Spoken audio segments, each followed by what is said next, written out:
So what's going on in the Houston market? Well, Houston itself is bigger than about 8 states. So with that expansive size, we're going to see different numbers and we're going to see different effects throughout the greater area. And as I've said in the past, Houston really looks like multiple cities, either stacked together or stacked on top of each other. Saying that, let's take a look at Harris County, and we're going to look at it from a high level, and then we'll drill down into a few of the micro areas and look at a few of the nuances there. So the Texas A&M Research Center, they do a really good job of tracking Texas real estate, and they have some interesting details on the market, as well as some creative and very interesting market trends. In 2015, Texas A&M Real Estate Center, they started tracking the months of inventory.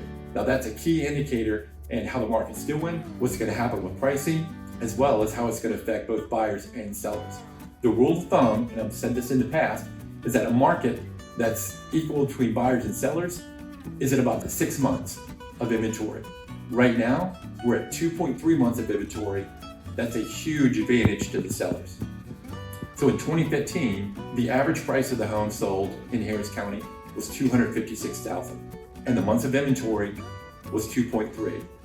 This means that if not one additional home was put on the market during that time, it would take 2.3 months to sell every single home that was on the market. Since that time, again, January of 15, the months of inventory never reached 6 months of inventory, and the peak was at 4 months, and that was only 2 months in 2017 and 1 month in 2019.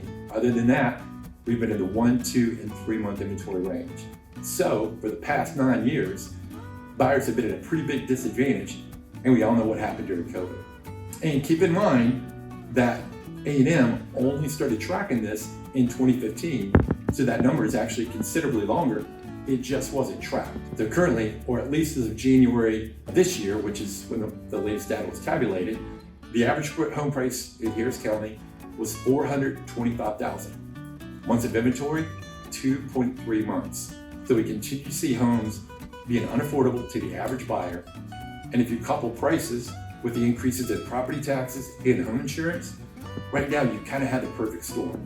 So let's drill down in a couple of micro areas that we had talked about earlier, and we'll see a pattern repeating, some at an exponential pace. In 2023, last year obviously, the average price of a home sold in Bel Air was $1.1 million. That's the average. Currently, and there's not a lot on the market, the homes available, now the average is $1.4 million, and there's a 2.4 month available.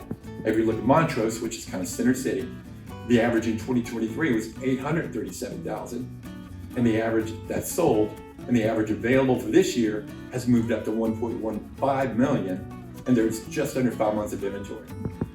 Lastly, let's take a look at River Oaks. Right now there's about 5 months of inventory, and if we look at the average sales from last year, the average was $3.5 million. The average for what's on the market this year is $6.4 million. Now keep in mind, these numbers can skew greatly. Some of the high-end homes can skew it up, low-end can skew it down, which is really no low-end homes available, or the amount of inventory can move that needle a lot.